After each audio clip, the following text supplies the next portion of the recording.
দেখেন, আমরা হিজাব দিয়ে, নিকাব দিয়ে আমরা সৌন্দর্য ঢেকেছি। ভুলে যাবেন না, আমরা কিন্তু আমাদের বুদ্ধি, আমাদের নৈতিক অবস্থান আর সেটাকে আমরা ঢেকে ফেলি নাই। সেটি আছে বলেই আমরা আজকে এটি প্রতিবাদে দাঁড়িয়েছি। বাংলার নারীদের বলতে চাই, ধর্ম আপনাকে যে মর্যাদা দিয়েছে তা কেড়ে নেওয়ার সাহস শুধু একক ব্যক্তি কেন, কোনো একটি নির্দিষ্ট দল কেন, কারোই নেই। আমরা ভুলে যাব না সেই স্কুল কলেজ ছাত্রী মুস্কানের কথা, ভারতীয় ছাত্রীটির কথা নিশ্চয়ই মনে আছে, যে তাকবীর দিয়ে তার প্রতিষ্ঠানে আল্লাহু আকবার বলে তার হিজাবেরকে সে কিন্তু সমুন্নত রেখেছে। খুব মন খারাপ লাগে, ২৪-এর গণ আন্দোলনের এত বড় বিজয়ের পর নতুন বাংলাদেশ দেখেছি। নতুনটা হলোটা কি? আজও যদি আমাদেরকে এখানে নারীর মর্যাদা নিয়ে কথা বলতে হয়, নারীরা এখনো যদি অশালীন মন্তব্য শোনেন তার পর্দা হিজাব নিয়ে, তাহলে নতুন কি হলো? দেখেন, এখানে যতবার এসে দাঁড়িয়েছি, যত অধিকার নিয়ে এসে দাঁড়িয়েছি, ততবার নিজেদেরকে পরাধীন মনে হয়েছে, স্বাধীনতাটাকে অর্থহীন মনে হয়েছে। আর কত বছর, আর কতবার আমাদেরকে আমাদের মৌলিক অধিকার নিয়ে এখানে দাঁড়াতে হবে? কবে স্বাধীন হব আমরা? ধর্মীয় স্বাধীনতাটা কি শুধু সংবিধানেই থাকবে? বাস্তবে কি সেটি রূপদান হবে না? আমরা বারবার, আমার শুধু সেই হায়দারের যে গানের লাইনগুলো মনে পড়ে, যে কি দেখার কথা কি দেখছি, কি শোনার কথা কি শুনছি, ৩০ বছর ধরেই আমি স্বাধীনতাটাকে খুঁজছি। সুপ্রিয় সাংবাদিক ভাই এবং বোনেরা, আমরা আজকে ৫০-৫৫ বছর ধরেও স্বাধীনতার কোনো অস্তিত্ব কেন খুঁজে পাবো না? স্পেশালি আমরা যারা নারী, তাদের সম্মান নিয়ে আমাদের এখনো কেন এখানে দাঁড়াতে হবে যে আমরা আমাদের পোশাকের স্বাধীনতার সাথে সাথে আমরা আমাদের হিজাব নিকাবের স্বাধীনতা এবং সম্মানটুকু চাই?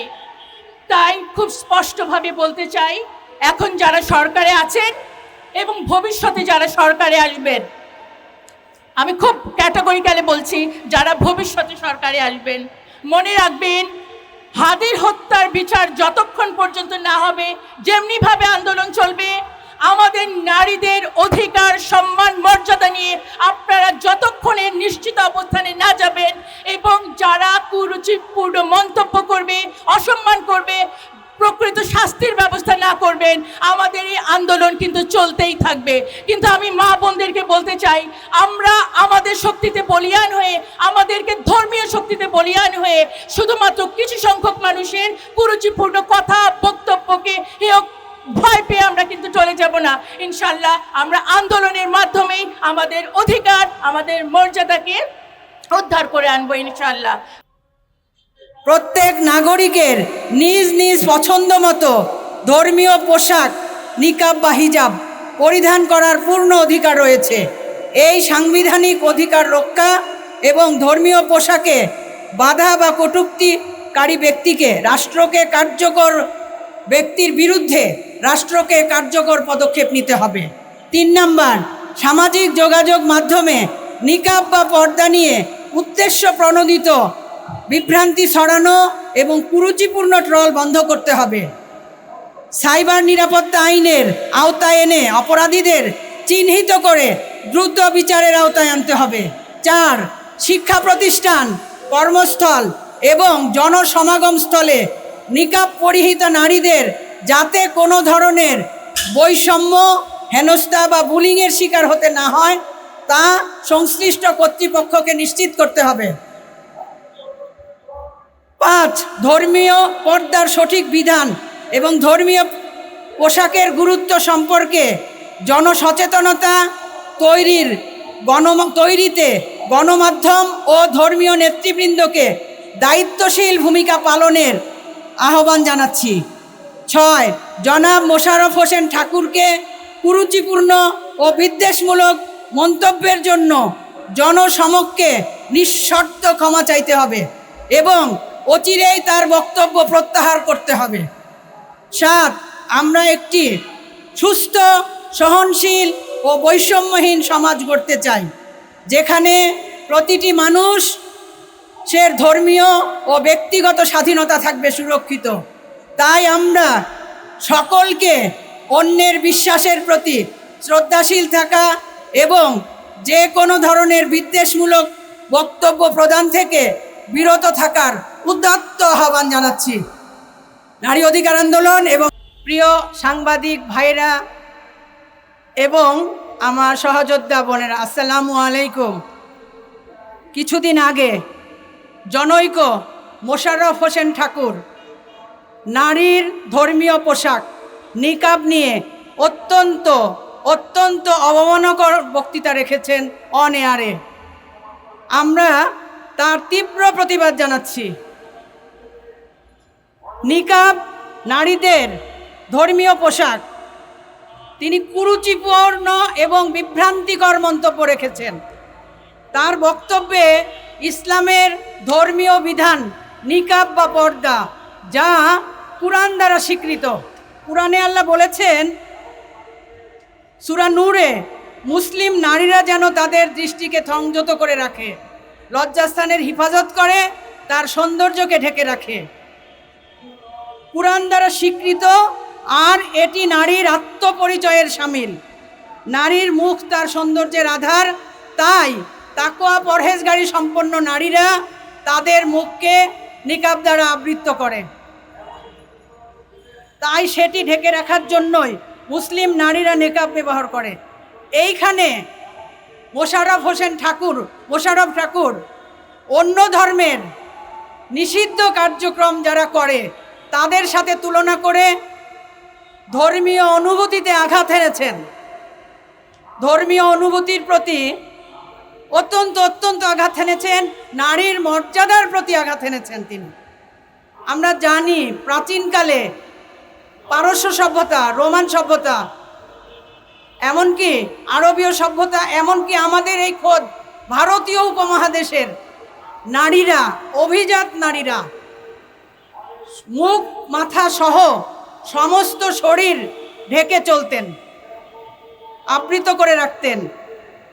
তাই উনি নিকাব নিয়ে যে মন্তব্য করেছেন এটি ইতিহাসের বিকৃতি তো বটেই, এবং অন্যদের উপরও বক্তব্যটি অত্যন্ত অত্যন্ত বিভ্রান্তিকর, অজ্ঞতাপ্রসূত বলে আমরা মনে করি।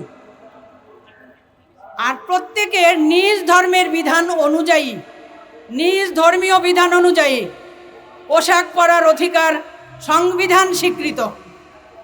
সংবিধানে আছে প্রত্যেকেই তার নিজ ধর্মের বিধান অনুযায়ী পোশাক পরবে।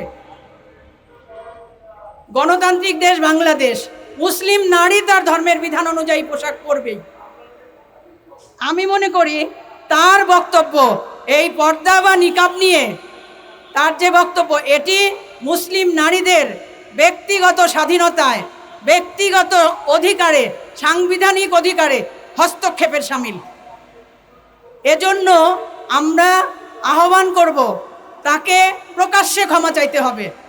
যেরকম তিনি অন এয়ারে কুরুচিপূর্ণ উস্কানিমূলক মন্তব্য করেছেন, ক্ষমাও তিনি প্রকাশ্যে চাইবেন। পবিত্র কুরআনে আল্লাহ বলেছেন কোনো সম্প্রদায় বা জাতি যেন অন্যদের উপহাস না করে। তিনি শুধু আমাদের ধর্মীয় অনুভূতিতে আঘাত হানেন নাই, অন্য একটা জাতিকে বলেছেন তাদের নিষিদ্ধ কার্যক্রম করে যে মহিলারা, তারা নাকি নিকাব দেয়, এটা তিনি বলেছেন। এটা অত্যন্ত ওই জাতিকে অবমাননা করার শামিল। আর তার যে এই কুরুচিপূর্ণ মন্তব্য, এই মন্তব্য কুরআনও অবমাননার শামিল। আর এ ধরনের মন্তব্য সমাজে উস্কানির সৃষ্টি করে, ধর্মীয় বিদ্বেষের সৃষ্টি করে, রেষারেষির সৃষ্টি করে। আমরা চাই না কারো মাধ্যমে এই নির্বাচন পূর্ব পরিবেশে কারো মন্তব্যের কারণে রেষারেষি সৃষ্টি হোক। তাই আমরা মনে করি মোশাররফ ঠাকুরকে অবশ্যই প্রকাশ্যে ক্ষমা চাওয়া উচিত। তিনি নাকি একজন সাংস্কৃতিক কর্মী, সংস্কৃতি, পোশাক সংস্কৃতির অংশ। পোশাক নিয়ে মন্তব্য অত্যন্ত অত্যন্ত গর্হিত কাজ।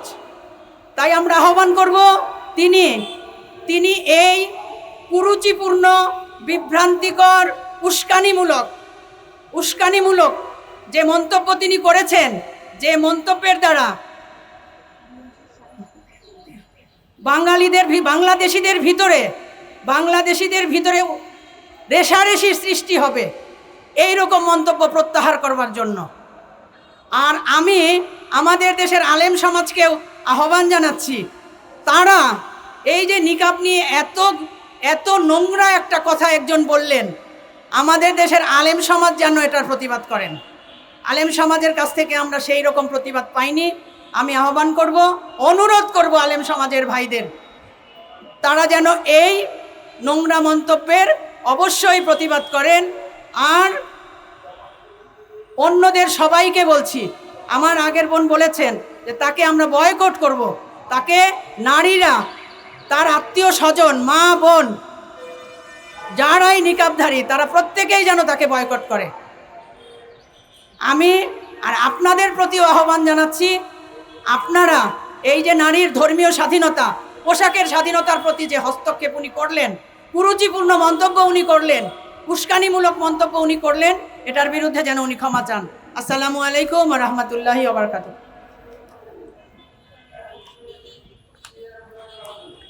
নাজবুন্নাহার আপাকে ধন্যবাদ। এ পর্যায়ে আমি বক্তব্য রাখার জন্য অনুরোধ। এবং আপত্তিকর মন্তব্য গোটা জাতিকে স্তম্ভিত ও হতবাক করেছে। আমরা এই আপত্তিকর, ইতিহাস বিকৃত এবং অজ্ঞতাপ্রসূত বক্তব্যের তীব্র নিন্দা ও প্রতিবাদ জানাচ্ছি। সরকার যদি এই কুলঙ্গারকে গ্রেপ্তার করতে গড়িমসি করে, তাহলে ওই ব্যক্তির গণরোষের শিকার হতে পারে। তখন আইন শৃঙ্খলার পরিস্থিতির অবনতি হলে সরকারকেই তার দায়িত্ব বহন করতে হবে। দুঃখজনকভাবে বলতে হয়, কোনো ব্যক্তিকে কেউ থাপ্পড় মারলে তার শাস্তি 1 বছরের কারাদণ্ড, কিন্তু কোনো ধর্মীয় অনুভূতিতে আঘাত করলে এবং কোনো নারীর সম্ভ্রমকে অবমাননা করলে কোটি কোটি মানুষের হৃদয়ে আঘাত লাগে, কিন্তু তার শাস্তি মাত্র 2 বছর। আমরা এই কোটি কোটি মানুষের অনুভূতিতে যে আঘাত করেছে তার শাস্তি আমরা কামনা করছি এবং অনতি বিলম্বে তাকে গ্রেপ্তার করে দৃষ্টান্তমূলক শাস্তি দিতে হবে এবং এই আইনকে সংশোধন করে এমন শাস্তি দিতে হবে যেন মানুষ আর এটাতে কথায় কথায় ধর্মের অবমাননা করতে না পারে। ধন্যবাদ সবাইকে। আসসালামু আলাইকুম।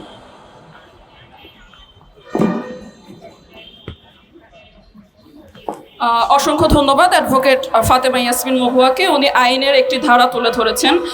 এ পর্যায়ে আমি বক্তব্য রাখার জন্য অনুরোধ করছি ডক্টর সাজেদা হুমায়রাকে। ডক্টর সাজেদা হুমায়রা খণ্ডকালীন শিক্ষক, মানারাত ইন্টারন্যাশনাল ইউনিভার্সিটি, সহকারী সম্পাদিকা, নারী অধিকার আন্দোলন। বিসমিল্লাহির রহমানির রহিম। প্রিয় সাংবাদিক ভাই ও বোনেরা, আসসালামু আলাইকুম। সাম্প্রতিক সময়ে আমরা দেখেছি যে একটি বিশেষ দলের নেতা নিকাব নিয়ে খুবই কুরুচিপূর্ণ ও বিভ্রান্তিকর একটি মন্তব্য করেছেন। একজন মুসলিম নারী হিসেবে আমি এর তীব্র নিন্দা জানাচ্ছি, তীব্র প্রতিবাদ করছি। আমরা স্পষ্টভাবে বলতে চাই, হিজাব এবং নিকাব ইসলামী ঐতিহ্যের অবিচ্ছেদ্য অংশ। নিকাব আমাদের ধর্মীয় স্বাধীনতা, আমাদের পোশাকের স্বাধীনতা। আমাদের এই ধর্মীয় স্বাধীনতায় যদি কেউ আঘাত হানে, আমরা চুপ থাকতে পারি না। আমরা বলতে চাই যে তিনি বলেছেন যে হিজাব নাকি নিকাব নাকি ইসলামী ড্রেসেরই অংশ না। আমরা জানাতে চাই, আমরা কোরআন ও হাদিসের মাধ্যমে জেনেছি, কোনো মুসলিম নারী যদি পরিপূর্ণভাবে পর্দা করতে চান তাহলে তিনি অবশ্যই মুখমণ্ডল ঢেকে রাখবেন। সো ইসলামী সংস্কৃতিকে ধারণ করে যদি কোনো নারী নিকাব মেনটেন করতে চান, এতে কেউ কখনো বাধা দিতে পারবে না।